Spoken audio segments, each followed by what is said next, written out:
Greetings, Poke fans. Sack Attack here, and it's time for the final battle in the Play More season. Week 8 against Uzi and the Thunderclap Titans. We got the battle of Bubby versus Ryan, a battle of the ages. Who's going to come out on top? Who's going to punch their ticket to playoffs? Just to mention what's on the line, if Play-more loses, this is going to be their first negative season record. And it's also going to be the Beneral's first negative record since his first ever draft league. Like, ever. And, of course, Play-more will be out of the postseason for the first time in their history. If Uzi loses, then not only is he out of playoffs as well, if you haven't been paying attention to his story lore, he's basically right back to square one. He won a championship, it was a very high high, now he's back to his lowest of lows.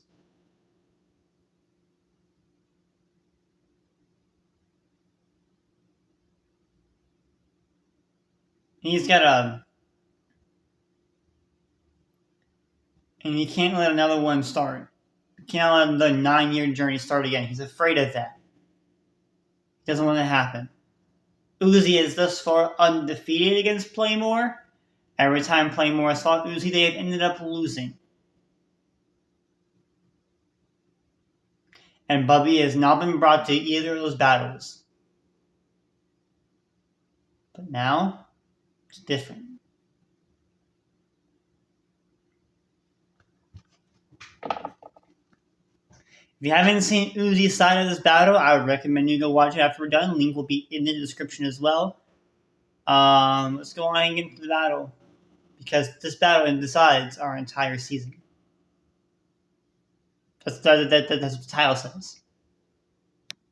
The final week of the P4G season is finally here, and Play-more is taking on the Thunderclap Titans, an opponent we know quite well with Uzi, and one that we've struggled against in the past. But Tyler, this is one of the most important games in Play-more history. A lot's on the line. This is do or die, not just for us, John, but for Uzi too. Whoever wins this, you're in the playoffs. If we lose, things get really, really dicey and the odds aren't in our favor. So I don't want to talk about all those possibilities and the probabilities. Let's just win this thing and make our way to the playoffs. There's not much better than win and you're in. Everything is in our hands. But when we look at the opponent's team, it's not going to be easy. There's threats across the board. But number one on my mind is Okie Dokie. I don't want to be saying okie dokie as we head out of this league. No playoff berth. I would like to destroy that little guy in front. John makes a good point, because we don't want it to be Ryan time here. It's not Ryan time here. It's Bubby time. You got Bubby on the shirt. Bubby on the shirt. Bubby plushie here. We don't want Ryan time, okay? We don't want Ryan time. And also, Uni's the bus, but I don't think Uni's going to be brought to this battle. Just that's a bold prediction on my behalf. Anyways, it's got Slow King there. Could be Joe Reception. Could have some bad jokes from Tyler. Grimsnarl, clear screen setter. And if Slow King is there, a Alolan Sandslash land is probably going to be there as well. As to power up his defense and speed with Slush Rush, and of course the defense from the snow benefit. It could also be set up Slow King, and land just could be a hazard lead, but we'll see. Got Sandaconda Pokemon that Ben has used in the past. The Decidueye, not been that great for Uzi this year, this season really. Delphox could have some magician shenanigans going on. The Dunsparce is the the dawn. But I don't expect the Dunsparks to come.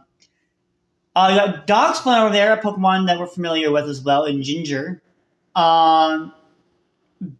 He has not brought it. Uzi has not brought the Darkspawn all season, so we'll see what happens with that, if that's going to come.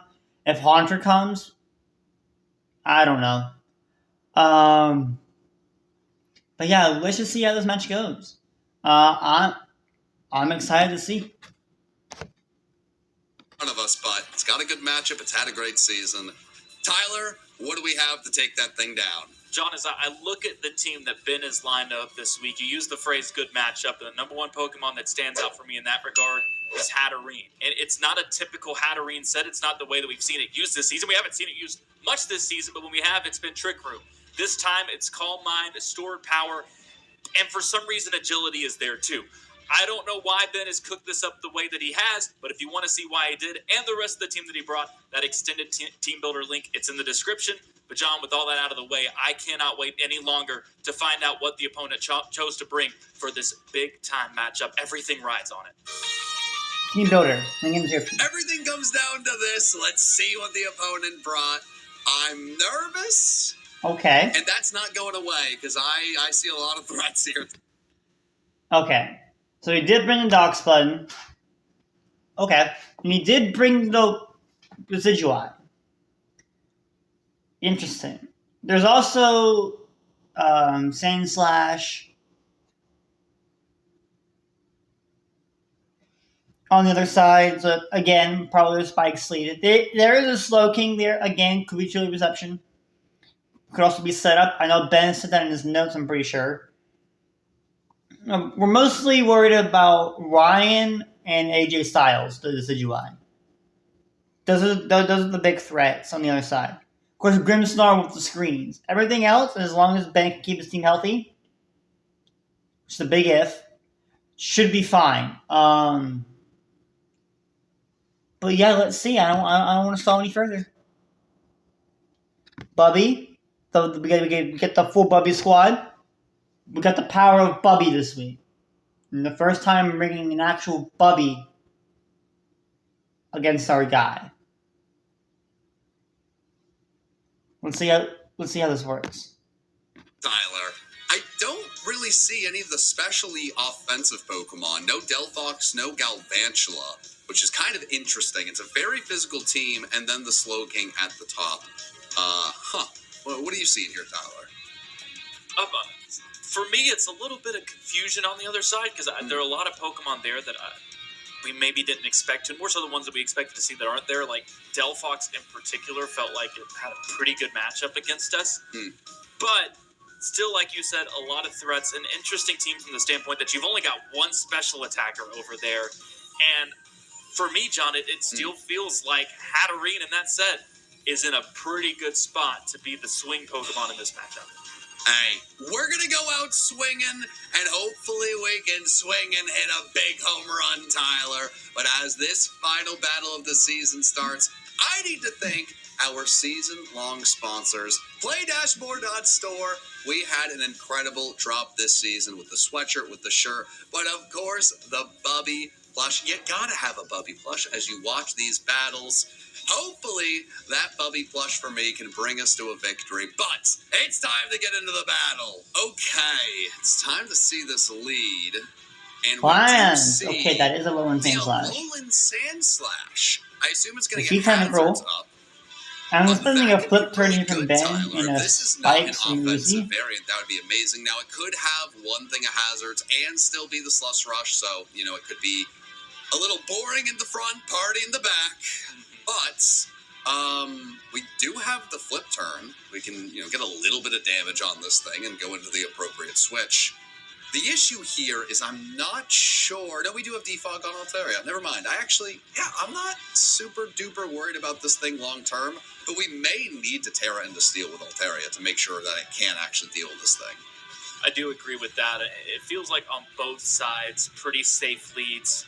If you're Ben in this spot, you've got the Scarf flip turn, so you get information on whatever it is and you can get out. On the other side, this Sand Slash, like you talked about, it can be great hazard removal. It can also be great hazard setting. So very safe lead from both sides, and we get exactly pretty much. If I'm in Uzi's spot with the stakes being there for both teams, where you have to win this match, I would love a safe status quo start to the battle like he's had. Yeah, but I really, really like this position we're in. We went from Bubby to Bubby, which is always a good sign. But to be able to bring in Choice Banded Crocodile for free on the Ice type, that's pretty phenomenal. Now, this is a annoyingly big play for Ben. You go for Earthquake, they can bring in the Decidueye. That's frustrating. We're going to have to switch out. But if you can successfully go for an unbelievably powerful knockoff, I mean, we could be in business. This felt kind of like a no-brainer. You had to go with that. Still going to get damage off on something. There's no Kilowattrel. I don't think anything else is going to... Ooh, is that Darkspun? Yeah, there's nothing else that's going to be able to beat this too much. And Darkspun. Oh my gosh, what an incredible freaking switch for us. Are you kidding me? That worked out perfectly. I don't know if the expectation on the other side was a close combat or just playing it, again, because of the stakes of this battle, just playing it really, really safe with that Decidueye. Worked out perfectly. That's amazing. The name goes with it well. I'm feeling, I like this title. I mean, this is for the season. It really could not be going better for us. This Darkspun is really, really important to stifle a few of our offensive options. And now we have the easiest Earthquake to go for. Unless Ben is thinking otherwise, don't overthink it, my good friend, my good pal, handsome coach. Why just switch? Click, move, do damage. Click, move, do damage. Click, move, do damage. Click. Okay. Tyler, why didn't he click, move, do damage? I feel like the thing was on dead my to screen, rights. Landon. I don't know if you can add some dots that I'm trying to connect here. I was unable to really connect them too well. This also covers the Decidueye switch. Now he thinks he picks up a KO.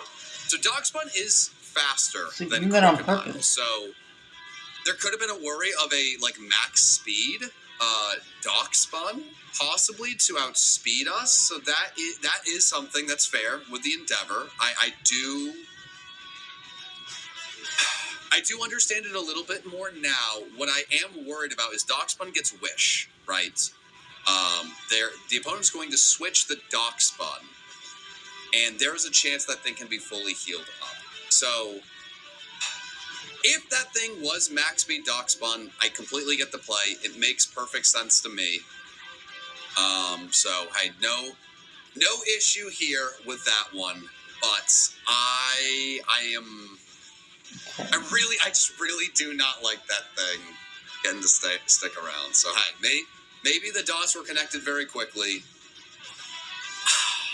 I don't know. I think a case of what I mentioned earlier. Both sides, you're going to see really safe play in this battle. I would not be surprised if this is long because of that, where you're going to be less likely to take that risk to get that kill. And I'm even looking at, because Ben prepares us sets of what he thinks the other Pokemon are going to be for us to be able to do calcs. And even in what he is running by in his mind, he does not have that as a Darkspun with any speed investment. So by the calcs that he's expecting, he's thinking that's a Crocodile that's going to outspeed there. But just playing it safe, not taking any risks because of how important this battle is. And it's really difficult. You can't lose one of your win cons this early into the battle. But Tentacruel is basically lost unless we get the defog off. So it's kind of damned if you do, damned if you don't. I mean, again, it feels like we should have been able to outspeed, but on the off chance you can't, if you lose the battle that early on because you lose your win con, I mean, that's the worst case scenario. So I'm just very hopeful that the safe play there was the correct one long term. It'll be hard for us to know for a little bit. Hopefully for a little bit, unless Rain can do something cool. That would be cool. Now we now do it's see time for land. this. Did he click the Will-O-Wisp? He did, right? Yes. Now it's burned. Now I can't do any really, damage. really love this. And considering that we do have the ability to Terra into Steel, I mean, this feels like a very easy spot to Terra and then defog. So far, any time Sandslash has been on the field, good things have happened. Now, intrigued by this again. Maybe you can walk me through this, because last time I tried to connect a lot of dots, and I don't know if I even connected 2 of them. Yeah, so we cannot do anything to Sandslash with Altaria, right? So staying in and Brave Birding would be foolish after the defog. You know, if we're expecting like more hazards or something, or maybe a switch. I mean, Frostlass is going to be very frustrating. What's Ben cooking? Because I don't know. I don't really know what Ben may be predicting here. I just really do not like having the spikes up. With the Tentacruel, I do not like the idea of the Sandslash getting more hazards up now that it's burned especially. So I am a little bit nervous about that. I'd really just like for hazards to be gone. And I'd also like to have the Steel Terra up so that we can switch this thing in on the Blown Sandslash more option to defog the hazards. Now, maybe that's my version of wanting to play too cautiously, you know? So I don't really know, but I'm a little nervous. They're going to get a lot of spikes up here. Ironhead. Or a big hit. Ooh. Okay. No, there's a lot of benefit of the doubt thrown to our coach there. I do not understand. That did so much damage even though it was burned. A little over predicting here. Was that maybe predicting a switch back into Decidueye? Why is he disabled? I think it's just an over prediction, which happens to all of us, you know. But I just really like, hey, what the heck is this thing going to be able to do? Maybe he was expecting the ice move, you know. I just do not like the hazards right now. I really do not. We do see the Darkspun come in, and this, going back to that last turn, I feel like this is just fodder. Darkspun was probably death fodder against the Crocodile. It's death fodder here. The Darkspun definitely does not have the speed to outspeed. Well, I say definitely. Because Frostlass is a 110 speed, Darkspun's like 95 speed. No, it definitely doesn't. The Darkspun, there's no way it shouldn't outspeed unless it's Choice Scarf. The only way it outspeeds if it's Choice Scarf. This should be a kill for Bubby over here, and Frostlass hasn't done anything meaningful for us all season, so I'm here for it. Now this is interesting. The Terra, is this like, is it Scarf? Darkspun? Was I wrong? Were we wrong the whole time? Oh, it is Scarf Darkspun. That's a Scarf Darkspun.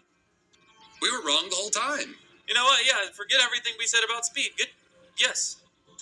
Well, that makes Darkspun the fastest Pokemon on the field. No, because unfortunately, for both sides, we've lost like 2 Pokemon to it. We have, yes. And that was the damned if you do, damned if you don't situation that I was throwing out there earlier. Again, it was me. I mean, maybe it was just I'm having a really hard time commentating this battle. There's a lot of things happening.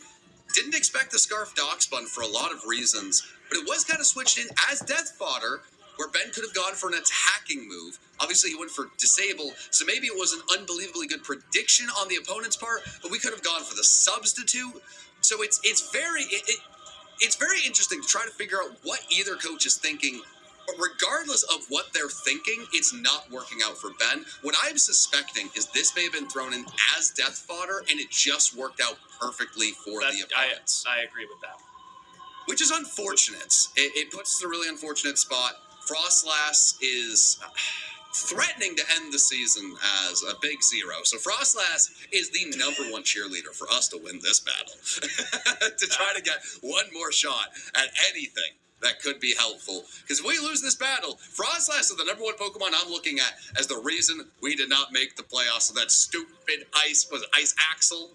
Triple Axle. I'm not saying if the Triple Axle hit 3 times that we would have already clinched the playoff spot by now. Like, I'm not saying that. I'm just saying it's on the table. It is firmly on the table. But now we are seeing the steal and the defog. This is something I wanted to see earlier. Against the Sandslash, it is a little brutal to see this come to fruition at this turn. But you know what, Tyler? Here's the thing, right? I was questioning what the coach was doing earlier, and we saw that Darkspun turned out to be Choice Scarfed. Would have been able to get the Endeavor off on the Crocodile. So Crocodile is still at full health. We still have that Hatterene that could do some crazy things. The only thing we've lost at this point is the Frostlass. Now, we got rid of Hazard, so Tentacruel is still around, which is nice. So, and with Tentacruel, I think, does Tentacruel outspeed the Darkspun Scarf, too? I think it does. The Tentacruel definitely outspeeds Scarf Doctrine because it is Scarf. Not an ideal set of plays. We have definitely come out. But when are you ever going to switch Tentacruel on Darkspun? But it's not the worst place to be. You can't. We should be able to 1v1 the Sandslash pretty easily. Unless you predict an Endeavor. Both stay in, we're just in for a war of attrition. Yeah, which realistically, that's what this entire battle has been so far. It has been, and I feel like there's been too many predictions on Ben's part so far, where I feel like this, in a lot of ways, has been very straightforward. You know, I don't. Why did its triple axle get to hit 3 times? To hurt our feelings. Yeah. Did you see that, Frostlass? Yeah. That's how it's done. It is unfortunate. It seems like this is what could have happened a few turns ago. Yeah, I was about to have that same thought. Yeah. And I'm glad you bring it up. Yeah, it's... You know, this game means a lot. There's absolutely some nerves. And I've actually been in this spot. Now, one of the biggest reasons that Ben is our coach is... When I was a battler, me and Ben were very similar in a lot of ways, with Ben just having some more postseason success than I did. Where I think Ben has only ever missed playoffs like one time ever. I think I've only missed playoffs once or twice ever. And I was in the second draft league ever. Well, the second season of the first draft league ever. I played in a lot of seasons. The consistency was always there. And when you're so used to success in a certain level of, you know, whether it's play or things just going your way, another Endeavor Pokemon, are you kidding me? As I was saying, it can be very easy to get in your head, get a little rattled at this part of the season where everything's on the line. It hasn't gone your way. In this battle. There's some triple axles you want back. Fire Tech by Uzi. Fire Tech. This is one where our coach really needs to settle in. And honestly, I think the longer the battle goes, the better of a chance we're going to have as Ben really kind of gets into a groove. But if we see a third Endeavor from another Pokemon, it's probably over, because it is clearly rattling the coach, and it's rattling me. I think the one thing that's starting to creep in for me is throughout this process and in the notes we got, we know that the big thing that's leaned on for this battle Dunban is and Grimmsnarl. Yep. And that gets a little scarier when we look on the other side and see all these physical attackers brought. Yeah. And we've got to chip away at some of those, because a lot of that was based in Calm definitely Mind. a It's already reflect coming. specially bulky Pokemon. Yeah. Anyways, at least a little bit more specially bulky than physically, and then you just can't damage it, and it wins. So if that's going to be the win condition, and there are other ways to win without it being Hatterene, like, yeah, if that's going to be what wins this battle, A, we're going to have to draw some, like, we're going to have to get Okidogi drawn out on the field some way, somehow, to get damage on it. But B, we're going to have to start chipping away at the likes of a Decidueye. We need to get the Sandslash off the field entirely.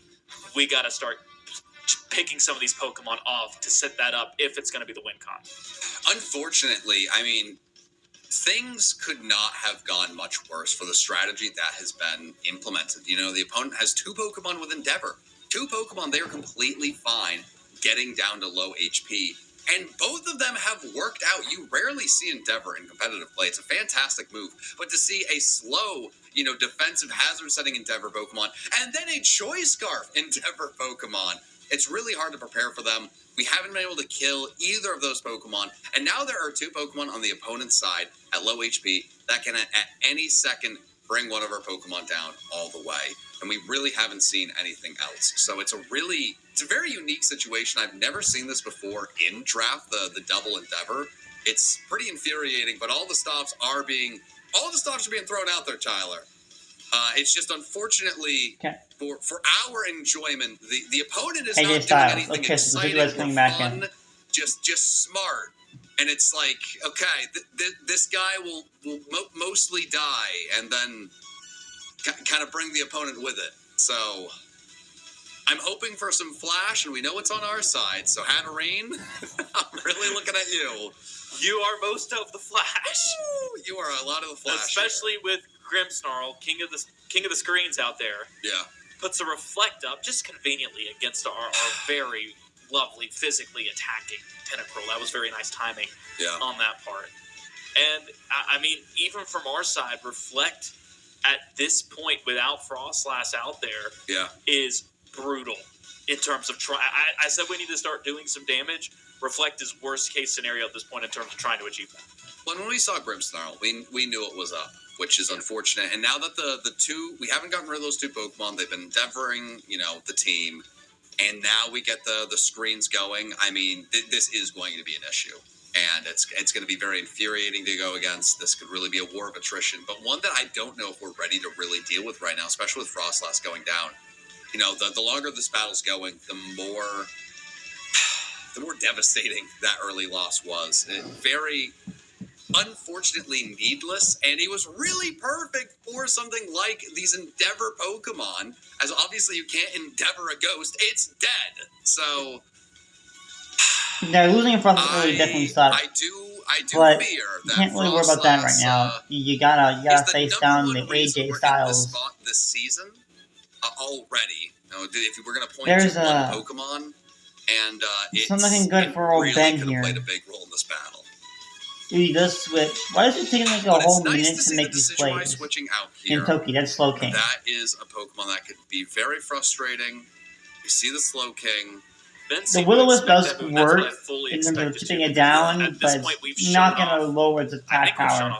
Against Slow King is a special attacker, not physical. The opponent knows that's going to be a Will-O-Wisp. Granted, anything for the rest of this battle, it's free Will-O-Wisp.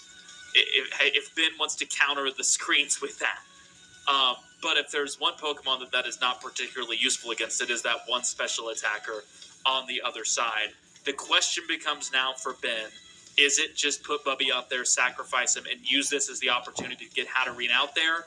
Or what does this now look like that you've got what could be a bit of an opening to make a play here with Slowbro out there on the field, or Slow King out there on the field?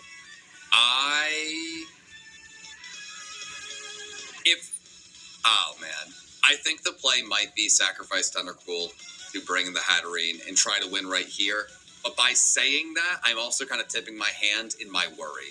I am very worried that Grimmsnarl is going to be able to get screens up for the rest of the game unimpeded, and that is going to be a huge issue. Now, thankfully, our coach is he's not a retired draft league player in the booth talking about the game.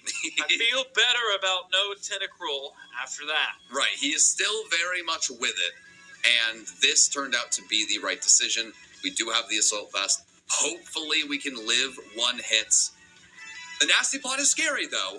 It is not a guarantee that we are going to be able to live a hit from this thing, especially with a stab water move. But we can at least, we have a chance, and we can fire back with a big hit. We talked early when we looked at the team. Only one special attacker on the opponent's side was Slow King. That being immediately the offensive thing was, Nasty Plot. You don't love to see that. But hey, was that Rock Slide? Because there's always a chance of a flinch. That was Rock Slide. Come on, Bubby. Really small arms, doesn't he? Really tiny arms. Really 0 damage, too. Second, he was predicting the switch. We do live. So, there was definitely a prediction on the opponent's side. And maybe a water move wouldn't have killed anyways. So I was looking at, and if the opponent knows that it's a water move would have definitely killed. On the other side, well, Scald would have been a roll to kill, and not one with a very good chance of killing. Interesting. Yeah, it would have been close. Yeah, if Bubby did live, it would have been like barely. Sacrifice this thing. Sacrificing lands here. Regenerator's going to heal it up. The opponent has been willing to sacrifice these Endeavor Pokemon. It's been killing me. But we did finally get one of them out of there. And thankfully, that Reflect, there can't be too many more turns. I'm pretty sure at this point we know that it is the light clay for the Grimmsnarl, which is a huge issue. Definitely light clay Grimmsnarl. Hatterene's our only chance to win here, but that's, if they get a light screen up, that changes things. It's really, it's scary Terry hours out here where we really, really, really need a chance to break through when those screens are not up. Now, one thing that is really nice, Tyler, is Crocodile. You can't use Prankster against Crocodile. So getting Crocodile in would prevent that thing from doing the thing. And now that Ryan time. Here we go. It's Ryan time. Hopefully the Scarfers are gone. Because I'm pretty sure we outspeed This thing's gotta be a Okie dokie Shuka. with our Crocodile. So we should outspeed everything left on the team unless there is a Scarfer, which obviously we know the dog spot. When you're in a spot like this, speed is so important. And being able to have any kind of priority in situations to give yourself a chance. Yeah. That did nothing. Because of the reflect That and hurt the my Shuka. feelings. Well, it's the berry. Alright. It's always going to be Bye, the berry. Bubby. The berry is gone, though, which is nice. And, I mean, I've been bringing it up a few times. Crocodile, is it time? I mean, the berry's gone. Banded. If we outspeed, I mean, we're good to go. And, Tyler, you tell me if I'm wrong, but Crocodile does naturally outspeed, very easily. So, correct. I mean, is there a reason not to go into that in Earthquake? I think you go in the Procure, scare it out. I'm hoping being choice banded and the berry gone, there's at least a chance there. Could be our chance to bring in Bubby, but I mean... Bring in the hat? I guess we're relying on the weakness policy. So it's okay, well, gunshot shouldn't kill. Weakness policy, but it could poison. Power to win? Okay, this is it. Okay, I'm buttoning up the suit. I'm getting excited. Is he going to switch out Ryan here, or is he going to go straight for the gunk? I'm getting Bubby here. I mean, the season's here. Bubby, get on. Okay, this is... I'm there. Oh, God, Bubby, don't fall. That's a bad one. That's a bad one, Bubby. Don't let Bubby fall. He has a mind of his own. Not at this moment. Yeah, okay. No, Bubby's Come on, Bubby. Yeah, no. I really feel like in this moment I need another type of Bubby to put on the other shoulder. Maybe someday, but for now, I don't feel good about this. I mean, weakness policy is such a great thing, but Okie Dokie just punching Bubby with a hat in the face is scary. It's going to ruin my day. Especially with Gunk Shot being terrifyingly powerful.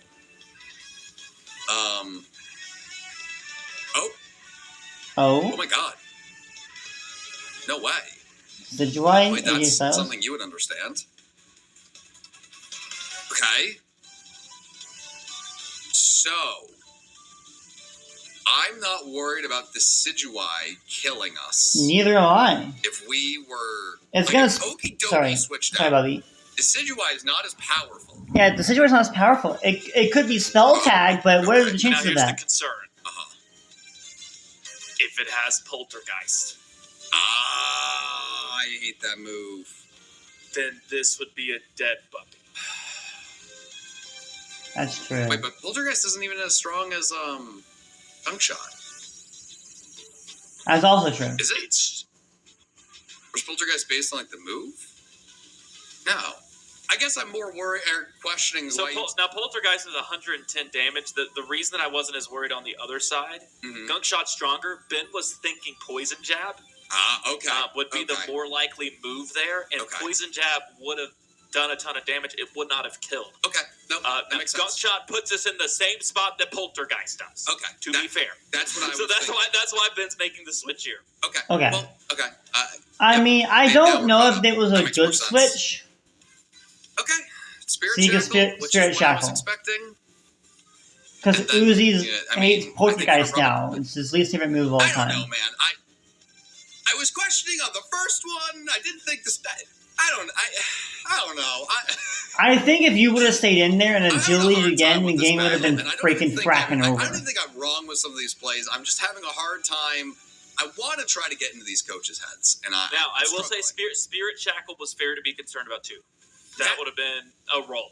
Okay. On if it killed or not. Then wouldn't Poison Jab have killed? Poison Jab would not. How? What? Isn't Poison Jab 80? Spirit Shackle's 80. Decidueye has 107 attack. Okie Dokie has 128 attack. Have I lost? I'm just trusting the counts.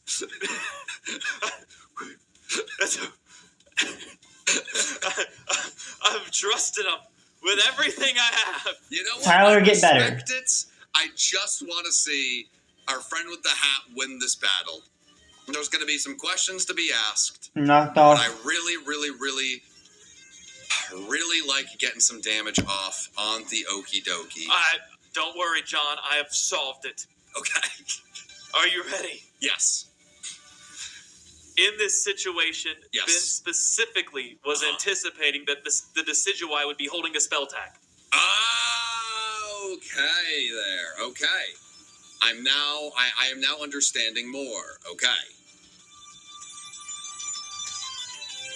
So even if we set up now here's the part where Ben I'm kind of questioning because he was expecting he had all this lineup, spell tag, poltergeist, big damage. Yep. Then we see Spirit Shackle. Yep. And we've started to see these different moves from what's expected, and it's going to turn to a mental game where Ben has to keep track of everything that's being used because it is not lining up with what was expected, which we already knew because half the team knows Endeavor for some reason.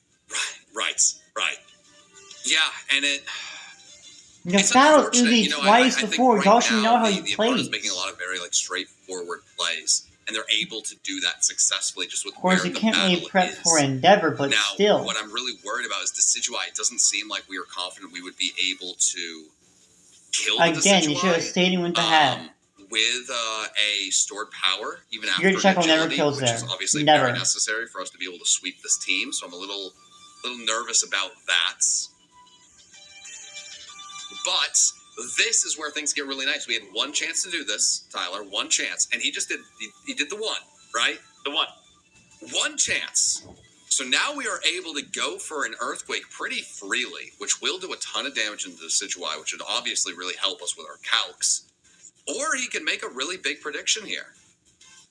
Because there has been a close combat. So I know there's not a chance that knockoff is going to kill this Okie Dokie, but I feel like you can make a prediction if you want. I really like the Earthquake play here. Something I think is going down. And hopefully, if nothing else, we can get a 2 shots. I'm really hopeful. This is a really big turn. I think this one decides the battle. We had to sacrifice. I think you're right about this being the opportunity to get Crocodile into the battle. Yeah. Yep. Is that the doc? No. Oh, I love this. I love this so much. This is fantastic. This would mean no more screens for the rest of the battle, Tyler. But you gotta stay in, though. This is such a huge deal. Prankster is not going to be able to go off against a dark type. I really, really love this for us. I mean, this has to, unless it's double screens, double scarf, you just go for another Earthquake. There's no other play. Right?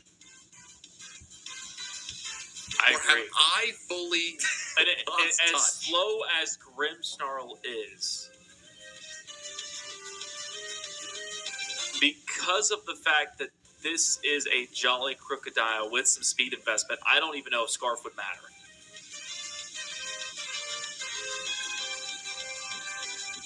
What did Ben do? Why did Ben do that? Ben? I don't love that play. Understand. I do not I don't love that play. Understand. I hate it. Tyler. Do you?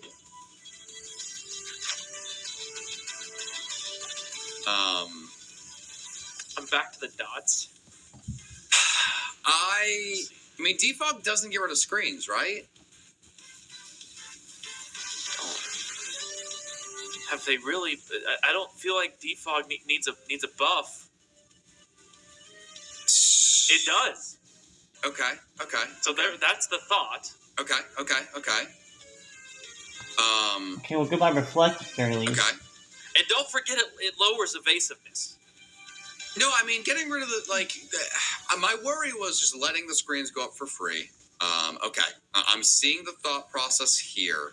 At least Ben got rid of them, so it's not that bad. Endeavor. But Dunban's still alive and doesn't have to be. If we're able to get rid of this thing, is back in. And maybe that allows the Hatterene to outspeed everything on the opponent's side after an agility and possibly try and kill it, possibly, with a Brave Bird? Because that actually makes sense. That makes perfect sense to me. If this is a way to bait in the dock spot. It is another point in the battle where We've let a Pokemon be half dead and stick around. I mean, this one doesn't have Endeavor, but it does have Prankster screens, which is obviously frustrating.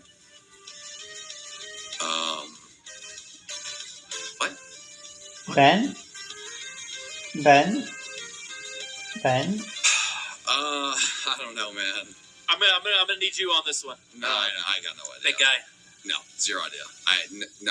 No idea at all. Ben has determined that Altaria is. I think Altaria is very important for the battle of winning this battle. I'm not entirely sure why. I mean, Slowking very famously can get fire moves. I don't know if we're expecting that. Maybe it's to really deal with the Decidueye. I think you Earthquake here with Crook. I mean, you could knock off, but like Endeavor, expecting AJ Styles, but I'm pretty sure it's going to be Ryan. So we get a free kill here, but they're just going to sacrifice the Grimmsnarl, right? Which gets us back to where we were. A few turns. I mean, it's like the second time in this battle where it's like we were in a spot, we made all these switches, and then other Pokemon get weak, and then we get back into the spot, and that's where I'm getting very confused. I don't know how. I don't think Ben's playing his best here. Like the brain dead kind of click, move, do damage play hasn't been done many times. Which a lot of times it's like, okay, hey, the coach is cooking, and I just want to see earthquakes because they're kind of sick. But this time, I don't know. I just don't. I worry we're losing way too much HP, and none of these plays have worked out yet. And it's exactly what I said. Like, this thing that we would have killed earlier gets brought out, and now the difference is Altaria has less HP, and this thing has less HP. And I just don't know. I mean, I guess you could have Earthquake, then we bring in the Decidueye for free, then you could have put it with Altaria. I mean, there's going to be over predictions. You're going to miss predictions. Even still, I'm lost. But at the end of the day, Tyler, we've said I'm lost because I feel like the Decidueye would have been better to have been than Ryan, because now Ryan's going to come in for free. Our prep battles, the front office got ready for this, was really ready to go. We just need to get that thing into position to succeed. But at this point, it's the only chance we have. Crocodile is basically dead, and Oxman still outspeeds. Yeah, I think all of this has to be setting up for the Hatterene. The entire goal is to just preserve it. Although, again, going back, I think the play here, because Ryan's probably going to go for an Iron Head just to kill the Bubby. There is something we're missing with the importance. I think you go into Altaria here. You're predicting the Iron Head because it's not going to CC. It's not going to CC. That'd be stupid. Yeah, you go in Altaria, eat the hit, you outspeed Ryan, you go for the Brave Bird. You either kill Ryan, or you killed the AJ Styles, or you killed the Dog Spun. Yeah, but if we're trying to beat Slowking comes in for free. We need to be at a low amount but there's of no HP screens. Whatever comes in is going to take a big damage hit. The Moxie Earthquake into that would have been pretty powerful. Alright. So, yeah.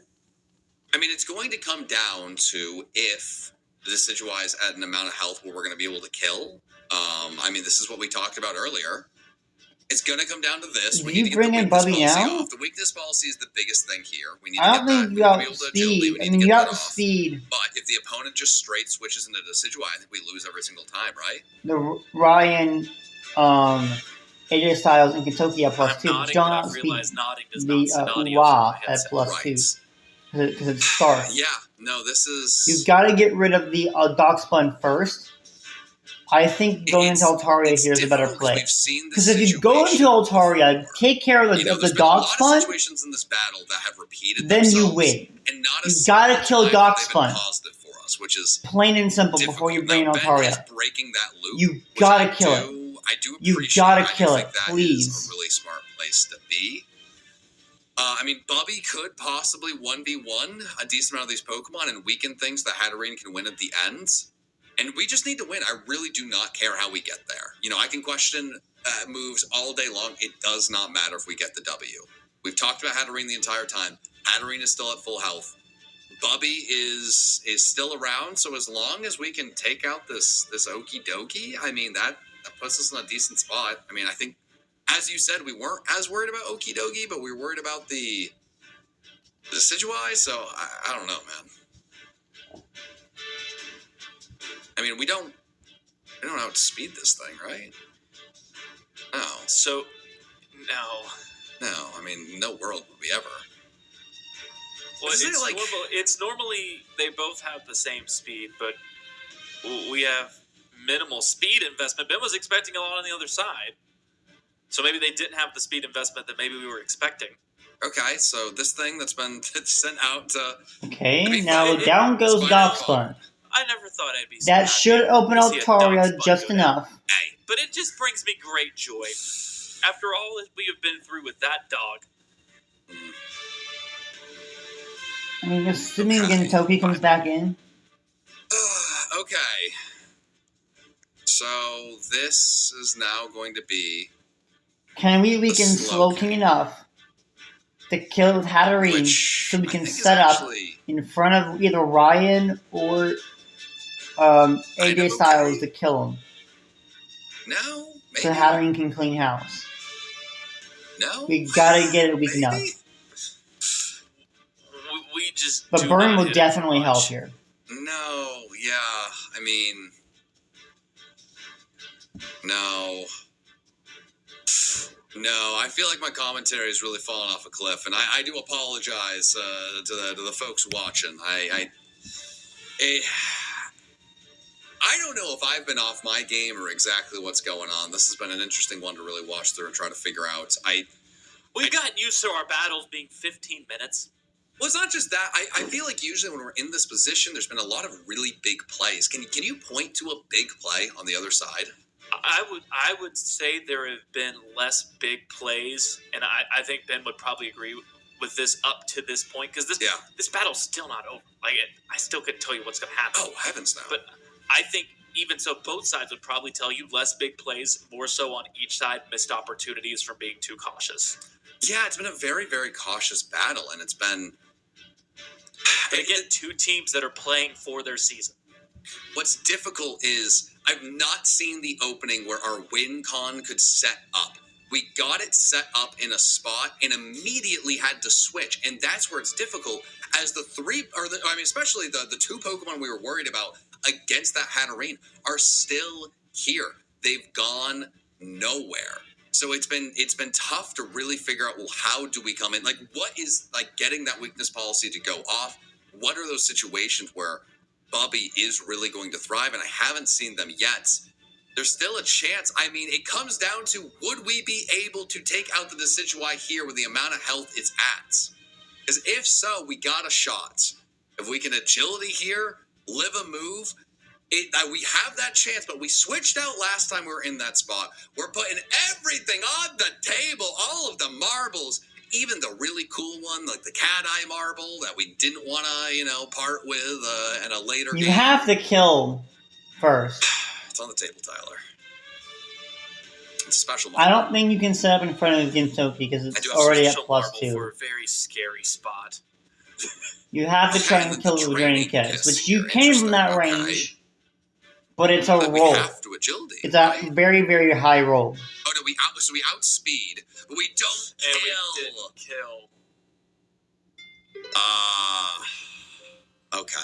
Okay. No, that makes sense. That's it. Hey guys, Ever Landon here. Wanted to give a quick spoiler warning because John and Tyler are about to talk about a couple of matches that happened in the P4G that determined whether or not we made playoffs. So if you wanted to go check out those matches, feel free to go click off the video and go watch the other matches that are in the tournament. But here is John and Tyler to talk about the rest of the P4G season. And that, unfortunately, is going to be the season. We were told during the battle. I will not spoil any of the results of the other games. I'm not going to say exactly what happened, but the tiebreakers we needed to happen to get into the playoffs did not go our way. So we really had to win to get into playoffs, and if we won, we would be in no matter what. But a loss with what we heard puts us out of the playoffs permanently. And this is a really tough pill to swallow, Tyler. You know, I said it earlier in the battle, but me and Ben, I mean, a combined, I don't even know, man, 30, 40 draft league seasons. 3, 4, like 5 times maximum we've ever missed the playoffs as a head coaching duo. And when you come together, those two forces, you're expecting playoffs as a minimum every single time. And with the record we had to start the season, Tyler, I mean, playoffs seemed inevitable. There have been teams in this league that made the playoffs at 3 and 5. We didn't even need to, we needed 1 win in the last 4 to get into playoffs, but there was still a chance, even if we lost out, we could make the playoffs. So to be in this spot, it's devastating. And there's just been a variety of ways we've got here. And it's hard to really point to any certain thing. You know, this battle, not satisfying. It leaves a bad taste in my mouth to leave the season like this. But this is just one season, Tyler. This is one season, and it's something that's going to make the next season a whole lot sweeter. It's going to make every future win a whole lot sweeter. And when we get back to the playoffs eventually, Tyler, let me tell you, it's going to be something special. It's easy to take something for granted. But I'm going to tell you one thing, and one thing only. That coach right there is never missing playoffs 2 seasons in a row. I would bet all of your money that you made through bets on Blazikins on it, there is never going to be a time where that coach misses 2 playoffs in a row. I'm not happy about this. We're going to have to go back and really get into the war room and think about things. But Tyler, the future's still bright. Well, we're left without playoffs, and you talk about all the money I made from Blaziken, who conveniently was not in this battle. I'd like to show off my earnings to everyone on camera. Say hello to my friend Abe. That's what I got from this season, but realistically, I think the ending of the battle, and really the season as a whole, show off what makes Draft League so fun, but what can be crushing at the same time is that a game, an entire season can come down to one move, one roll, one miss. If that roll goes differently at the end of the battle, who knows how it turns out. If our Frostlass could learn to kick what's in front of it more than one time, who knows how this season turns out.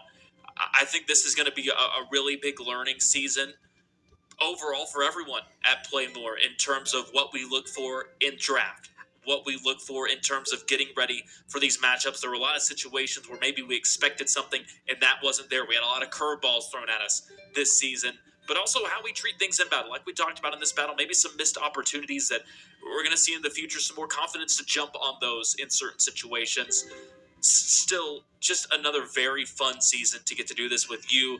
We continue to get more and more people coming in that are either new to draft, new to what we're doing with Play-More, and the future, like you mentioned, is oh so bright. Not just in terms of getting back to the playoffs where we belong, but we got a lot of fun stuff that we're cooking up in our kitchen for the future of Play-More. All of that incredibly well said. Thank you to everyone watching. You guys are the only reason we're able to do this. It is a dream come true to have a team like this, and more than that, to have a fan base supporting the team. Thank you guys so much. You guys are incredible. But I think it's time to talk to the coach and hear his thoughts as the season comes to a close. I appreciate everyone that watched the entire season and supported me. Sorry I couldn't do better. I tried my best. Some of these were definitely out of my control. Between some just being unfortunate percentage chances, like triple axel or quick draw. Others being, I guess, my own self-sabotage between not having enough on superior. And that's basically it. I'm not really going to knock myself too much against not going balls to the walls against that decision-wide because, I think if it should have been offensive and it really killed me. So I did what I needed to do then and there. It's hindsight at the end of the day for that one, so I'm not going to stress that. And then for alligator sweep, it is what it is. So all of our other wins were good, though. Just wish I could have gotten more for y'all. So, I'm definitely not in a great spot right now because I really don't like losing, and I really don't like losing with all of your support. So I appreciate it, though. Hopefully we'll be able to get a better season next time around. I really wanted to be this one because I love low tier more than anything. But in general, I might have been being too honest going Crocodile. Because a lot of these tier ones, after looking at it and prepping for it, like Okie Dokie, Saraledge, Suicune, Raikou, all those guys, it's just like, why were those allowed? Why was Petron allowed and in tier 2? Why was Staraptor allowed? Why was Feraligatr allowed? It's just the craziest low tier that I've done since. So I think I could have potentially drafted different. I was happy to have Crocodile still, and I mean, it definitely came in clutch. Obviously, it had a huge sweep 1 week, and it still did work otherwise, but maybe we could change up the team. But this team I really liked outside of Galvantula and Earthworm. Galvantula I've never really been a fan of. Porygon 2 is on the fence too, because that Pokemon's move pool is so limited. It used to be fine with Teleport and Toxic, but now it doesn't have either. It's iffy. Like, it's one of those things that is also set up fodder, and luckily my opponents just didn't really abuse that factor too much. I mean, I guess outside of the Lucario, but I mean, that was going to happen either way. And what else was I thinking? Earthworm, though, set up fodder. It's not good. I'm sorry. Earth Eater, sick ability. But its lack of coverage, no ability to phase out Pokemon,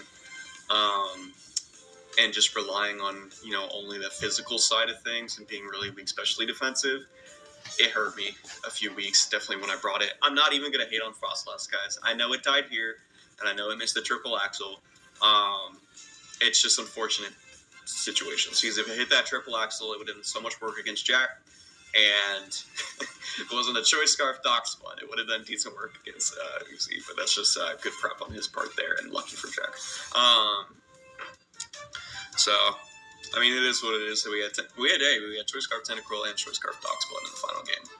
No one would expect that, so it's funny. Thank you all for watching, and I know I've been a little bit of a negative Nancy, but I appreciate you all for coming to the swamp every week. So, thank you. Check out the store, support the merch. I appreciate you. Bye. I just realized, was that a Monkey D. Luffy, figurine he had by his TV? That's crazy. But, no, seriously, that's exciting. That's definitely exciting from the Beneral. He's not going to give up. And I appreciate that. If you want to see potentially more, we won't be doing any more P4Gs. Reaction battles, probably, unless it's finals. Because Play-more is officially out. But we will still be doing scripted until the season ends. So, I at least look forward to that. I'm tired. It's 5 o'clock in the morning. So, I'm, as of recording this, so, I'm gonna go,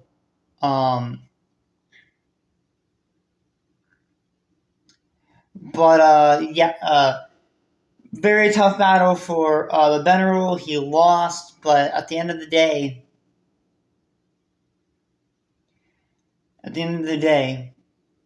next season, brand new team of Pokemon. And, yeah. We'll see what happens.